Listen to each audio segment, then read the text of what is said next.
The best sport to watch on Christmas is no doubt the NBA. Even though viewership's been down, it's always classic games here on Christmas Day. But a yearly series that I like to do is go through every single team and what is on their Christmas list, hypothetically, of course. Let's get into it.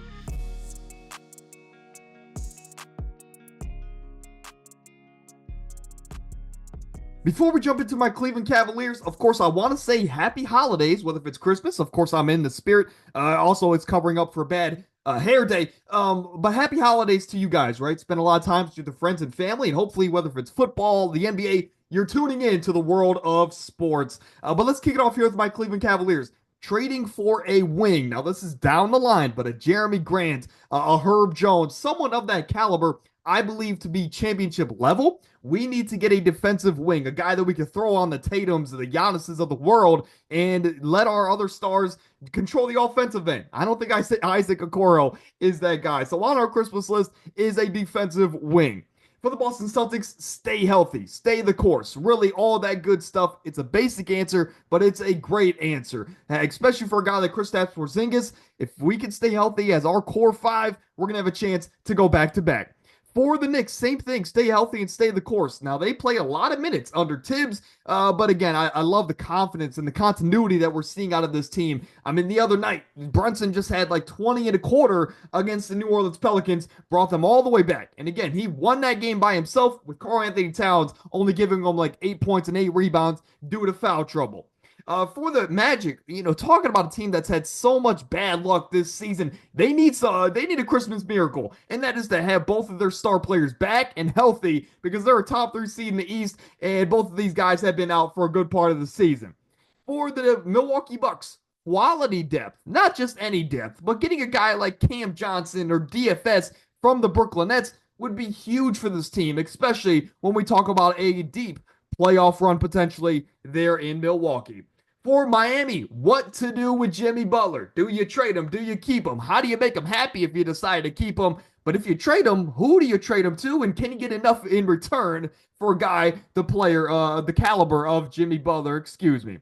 For Atlanta, this Jalen Johnson, not only for the rest of this season, but for the future. And really, you want to see him continue to go up this trajectory where he's going to turn into a star one day, because that is what we've seen out of Jalen Johnson this season. Career numbers across the board, career impact levels across the board for Jalen Johnson. Excited to see his, improvement throughout the years. Dyson Daniels can be thrown into this mix as well. Also, Trae Young to remain the NBA assist leader could be something else on their Christmas list. Who knows, right? It doesn't really matter at the end of the day. For the Indiana Pacers, look, you need to find a new recipe. Last year, you were an up and down team. You were just running and gunning. You had the most efficient offense in NBA history at one point last season. But of course, once you brought in Pascal, that kind of came back down. And that's when Tyrese Halliburton had his slump.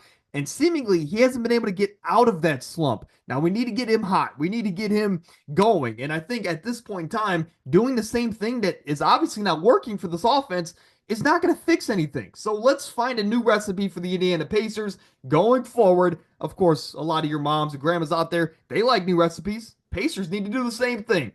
For the Chicago Bulls, move your veterans, right? Vucevic, I don't know where he goes, but, let's see if we can get a late first for him or a couple seconds. Same with Zach LaVine. We know there's a trade market for him. Again, he just had 36 against the Celtics the other night. If you can get a player like that with that confidence to pile up the points in the stat sheet rather, against a talented defense like the Boston Celtics, he's a valuable piece. He has multiple suitors. Let's get 2 to 3, maybe even 4 first-round picks with a couple pick swaps, right? For Zach LaVine here at the deadline. The Bulls, you know your direction, and that's to rebuild. For the Brooklyn Nets, same thing. Draft capital, man. Get some stuff for your veterans, right? You just moved Dennis Schroeder. Love that move for the Brooklyn Nets. Again, you didn't get necessarily what you probably could have gotten, right? Depending on the team. But just getting draft capital back is huge because one of those seconds, if you combine them in a trade or if you just draft players, one of those guys could turn out to be a very valuable piece and building block going forward in your rebuild. But guys like Cam Johnson and Dorian Finney-Smith, who knows, maybe even a Cam Thomas, these are guys that can bring back first-round picks, whether if they're late or a couple seconds, whatever. Get draft capital for these guys and really embrace your new rebuild here in Brooklyn. For the Detroit Pistons, fight for the play-in, right? You're in the mix right now. You started off the year hot. You've kind of come back down to earth a little bit. Let's continue on this trajectory up, right? And I believe JB Bickerstaff, as a Cavs fan, is the right guy to get this team where they need to go, which this year to me is the play-in. At least be in the play-in this year, Detroit. I think your fan base and players deserve it at this point.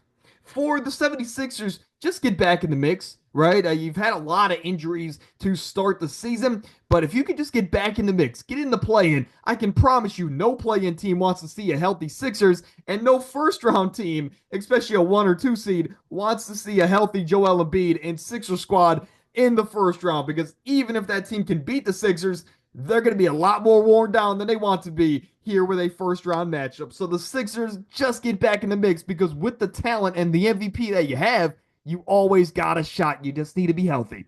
For the Charlotte Hornets, LaMelo playing, right? As long as he plays, he's been playing at an MVP level this year. And your team just has a chance on a nightly basis when LaMelo plays. A lot could be, a lot that I said about Jalen Johnson. I'm going to say here about Toronto's RJ Barrett. I think he's playing at a sneaky snub all-star level this year, right? The way that he was playing when Scotty Barnes was out for that entire time, giving him like 22, 6, and 6. Amazing numbers from RJ Barrett. He's capitalizing on this opportunity, and again, it's never an easy night. I'll say that when you're playing Toronto, because RJ Barrett and Jakob Poeltl, they're playing out of their minds right now.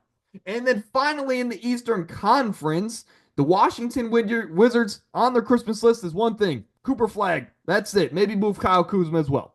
Let's move over to the Western Conference here, and we're going to start with the number 1 seed in the Oklahoma City Thunder, staying and getting healthy, man. Look, we've never seen the dynamic of Chet and Hartenstein together, and even with that said, they're still the number 1 seed. They're still the number 1 defense, and they still have an MVP frontrunner. They're doing everything. They're checking all the boxes outside of the health department. So as long as Chet can come back and no other injuries, it's going to be a tough scene for the Western Conference, because I don't know how many teams can take them out in a 7-game series.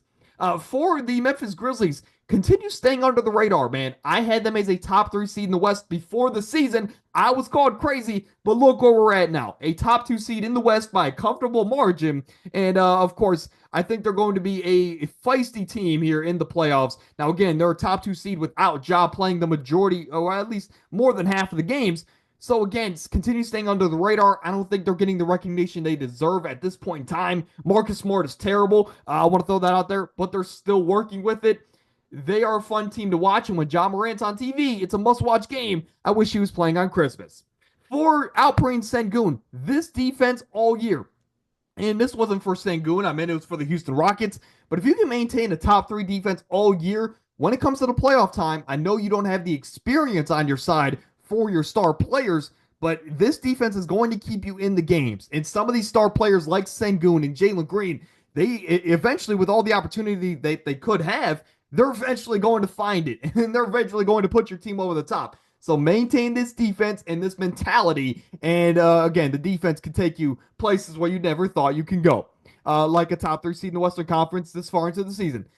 For the Dallas Mavericks, a confident Klay Thompson. If you can get a confident Klay Thompson and a motivated Klay Thompson for the playoff run, it's going to be huge for your team. And again, if he can find his rhythm, man, it's going to be tough to stop this Dallas Mavericks offense.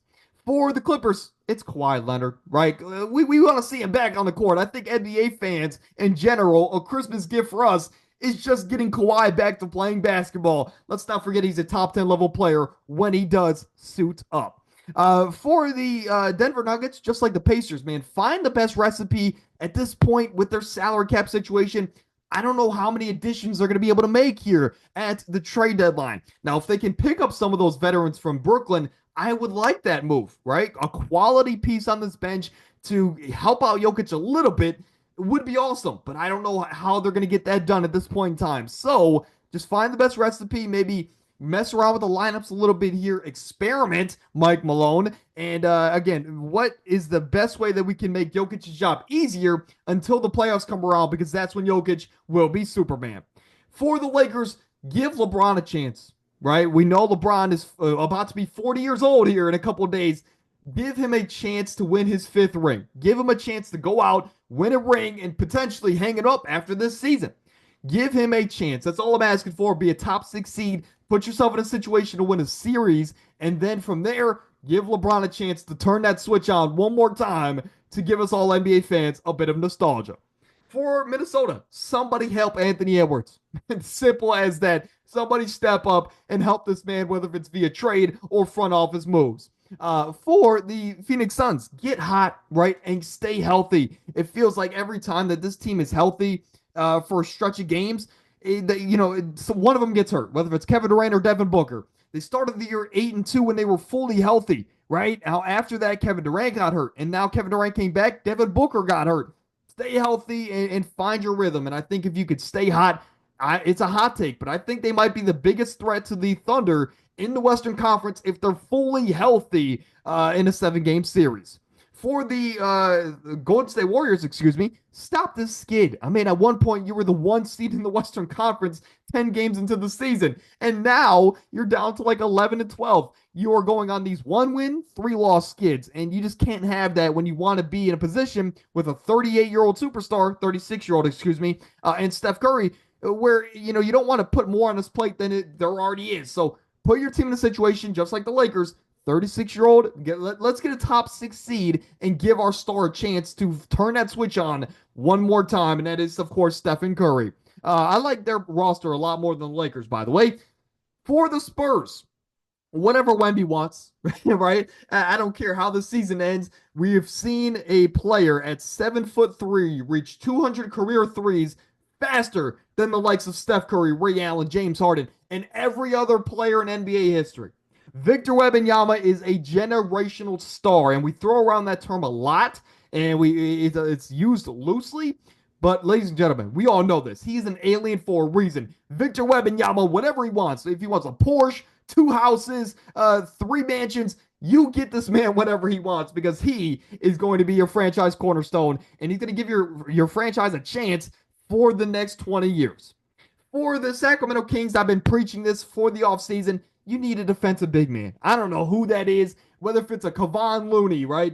It doesn't need to be a big market name. It could be someone like that. Just someone to bring physicality to the starting lineup. And a guy that, again, as much as I love Sabonis, as much as I almost wanted to have him as a top 20 player this season, he's not a defensive player. You need someone that can back him up, be that front line or that back line, excuse me, at the rim, because that's where a lot of their team is getting dominated at the moment. They're smaller on the perimeter, right? As far as size and then physicality, you need that guy at the rim that can defend. I guess just be the back line, right? I'm going in circles here, but just get a defensive big here. I don't know who that needs to be. It doesn't need to be a big market name. That always helps. But just get some defense at the rim because that is where you're losing a lot of your games. For the Trailblazers, build confidence. You have the young pieces. I don't think you're moving anybody. And Chauncey Billups, I don't think he's a great coach, but build some confidence. And going forward, that's always going to help in bigger moments. For the Pelicans, choose your direction. And I think you need to do it in the next month or so. You're missing 50 points per game from BI and Zion being out. I understand that. I understand at the beginning of the year, DeJounte was out. So you've been dealing with a lot of injuries, and the MVP of this team are the doctors, right? And the rehab facility. But I think you need to choose your direction. Do you want to continue to go through this notion where one of your star players are always going to be hurt? And most notably, it's always pretty much Zion. What do you want to do? Do you trade one of these guys? Do you move on from maybe 2 of them? Do you hit a complete reset? I think that's out of the question. But regardless, choose your direction. Do you want to continue to play this game and hope that Zion can eventually stay healthy when it matters most? Or do you decide to move on from him? Get what you can from him and build with BI and this amazing core that you do have for a star player to come in? That is a question you need to answer. Finally, in the NBA, the Utah Jazz, it's Cooper Flagg, right? You suck right now. Lauri Markkanen has taken a step back, of course, statistically and just impact-wise, but I still think he's an incredible player. I just think the motivation might not be there on a team like this. So Cooper Flagg, he can come in. Maybe it's Bailey, right? The number 2 prospect in the class. Whoever you got to grab one of your generational, I guess, tagged players, and hopefully they can change their trajectory of your franchise. That is year two of what is something that's on everybody's Christmas list in the NBA side of things. We ran through that quickly, so I will do timestamps in the description for each conference. But hopefully you enjoyed. And again, happy holidays to you guys, right? I want to thank you guys for all the support this year. We've gained about 10,000 subscribers in 2024. So I want to thank you guys from the bottom of my heart. Again, for the incredible support all year.